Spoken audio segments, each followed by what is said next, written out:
আরে বাবা, বর্ষার দিনে ঘরে বসে বসে কান্না ভালো মন্দ খেতে ইচ্ছা করে বলো, তাই আজকে আমার ইচ্ছা করছিল একটু বিফ মশলা বিরিয়ানি বানাতে। তাই এই বিরিয়ানি বানানোর জন্য কি কি উপকরণ লাগে আর কিভাবে বানালাম সেটা তোমাদের কাছে শেয়ার করি। চলো, তুমি 1 কেজি গরু মাংস নিয়ে প্রেসার কুকারে দিলাম, তাতে দিলাম সমস্ত মশলা আর লবণ দিয়ে সিদ্ধ করতে দিলাম।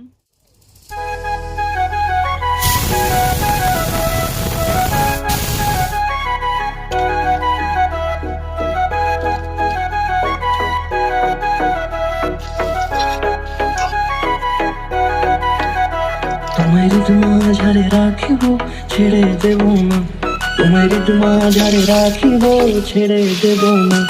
ওরে ছেড়ে দিলে সোনার গৌর আর পাবো না, খেপা ছেড়ে দিলে সোনার গৌর আর পাবো না, না না ছেড়ে দেব না। তোমায় মাঝারে রাখবো ছেড়ে দেব, বক্ষ মাঝে রাখবো ছেড়ে দেব না।